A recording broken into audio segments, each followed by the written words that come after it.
पुराने वक्तों में बादशाह अपने दरबार में मरासी रखा करते थे, जो उनकी तारीफ़ें किया करते थे, उनको खुश किया करते थे, और जब उदास होते थे तो उनसे चुटकुले सुन के वो खुश हो जाया करते थे। जैसे जैसे दौर चेंज हुआ, मॉडर्न दौर में बादशाहों ने मरासी रखने के बजाय सहाफ़ी रखने शुरू कर दिए। उन्हीं में से एक बड़े जय्यद सहाफ़ी जो हैं वो जावेद चौधरी साहब है। जावेद चौधरी साहब की ये खसूसियत है कि वो जब भी चवल मारते हैं बड़ी यूनिक किस्म की मारते हैं। अभी उन्होंने रिसेंट को 2-4 बल्कि 2-400 चवलें मारी हैं। मैं सबको छोड़ के कल के व्लॉग की आपको एक चवल सुना देता हूँ, उसके बाद मैं थोड़ा सा उस पर बात करते हैं। वो पीछे हटे तो अंदर से फिर उसके लॉक खुलने शुरू हुए, क्लिक क्लिक क्लिक क्लिक की आवाज़ें आई, और उसके बाद फिर दरवाज़ा आहिस्ता से खुला क्री करके। जी, तो जावेद चौधरी साहब इमरान खान की गिरफ्तारी का मंजर बयान करते हुए, अच्छा मंजरनामा भी उन्होंने तामिल फिल्मों की तरह एक क्रिएट किया है, जैसे कोई बहुत अनड्यू अनहैपनिंग हो गई हो कि जी यूं हुआ तो फिर यूं पुलिस है। और सबसे पहला झूठ यहाँ पे ये बोलते हैं, ये जो सहाफती बददियानत लोग हैं, सबसे पहला झूठ ये बोलते हैं कि जी सब कुछ इतने अचानक हुआ कि पुलिस को संभलने का मौका नहीं मिला।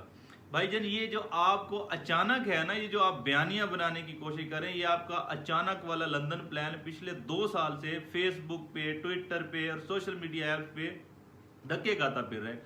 पाकिस्तान के बच्चे बच्चे को पता है कि क्या होना है और किस तरह से होना था।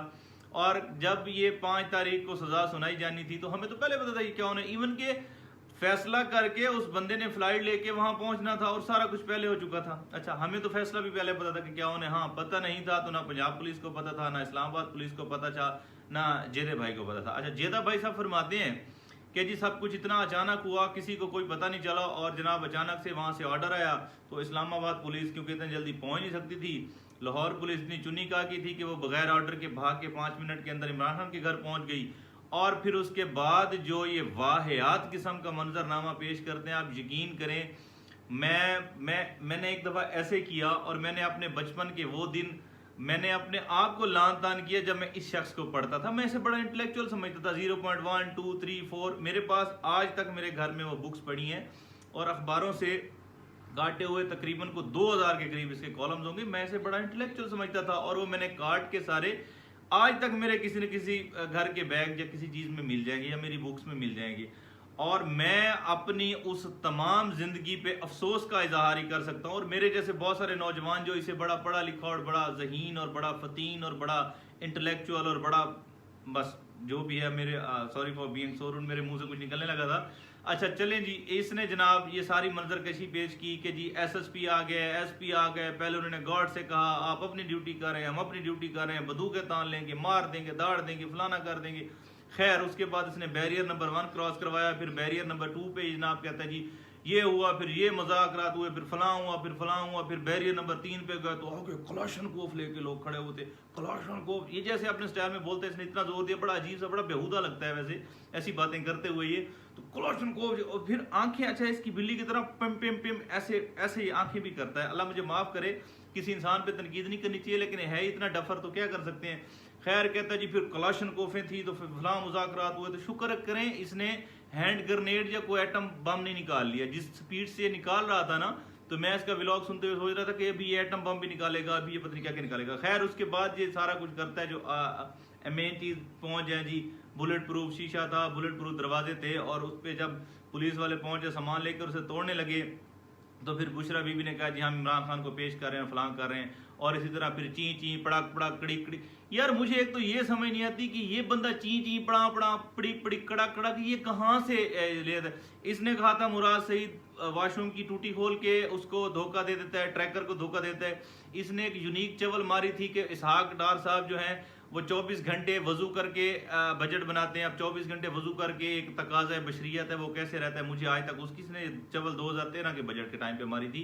वो कॉलम भी शायद मेरे पास पड़ा है कि जी 24 घंटे वो वजू करके बजट बनाता है, 24 घंटे में खाना खाता है, ना नमाज पढ़ता है, ना वॉशरूम करता है, ना उसका वजू टूटता है, बस वो बजट ही बनाता रहता है। अच्छा, इसने फिर एक और यूनिक चवल मारी थी शायद खाकान अब्बासी के बारे में। इसने एक और फिर यूनिक चवल मारी थी नवाज शरीफ के बारे में। इसने एक और यूनिक चवल मारी थी हुसैन नवाज के जी 5 वक्त असूम असलात का पाबंद है, फलाना है फलाना है फलाना है नवाज शरीफ के। अच्छा, ये सब इस्लामिक टच ये लोग देते हैं और ये गिले देते हैं इमरान खान साहब को।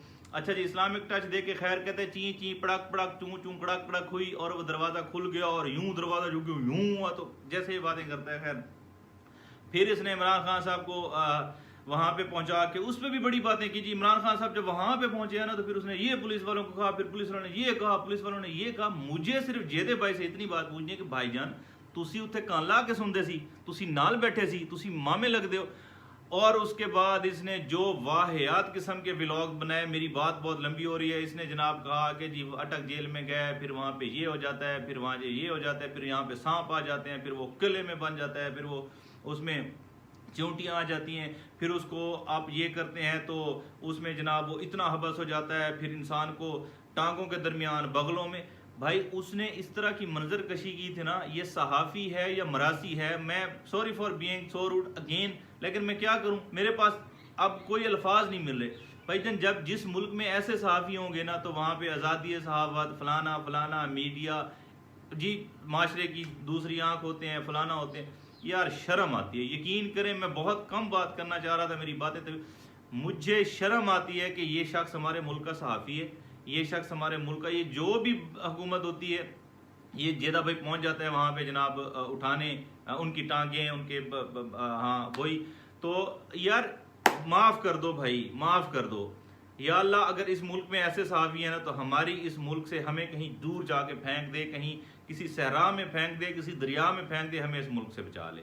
अगर ये वाले सहाफ़ी इस मुल्क में रहेंगे तो मेरी रिक्वेस्ट इतनी है भाईजान, जो लोग जेदे भाई को सुनते हैं, मेरे मुंह से फिर वही निकलने लगा, तो जो भाई जेदे भाई को सुनते हैं ना तो भाई प्लीज़ मेहरबानी करके वो इस व्लॉग से भी दूर रहिएगा। वो मैं कहता हूँ, मैं उन लोगों से हाथ जोड़ के माफ़ी मांगता हूँ कि भाई आप बहुत बड़े इंटेलेक्चुअल हो, जेदा भाई जाने आप जाने ऐसे ऐसे लोग यहाँ पे जो है ना वो सहाफ़ी बने फिरते हैं। और ये इस मुल्क की बहुत सारी बदकिस्मतियों से एक बड़ी बदकिस्मती ये भी है कि जेदा भाई इस मुल्क में सहाफ़ी लगा हुआ है।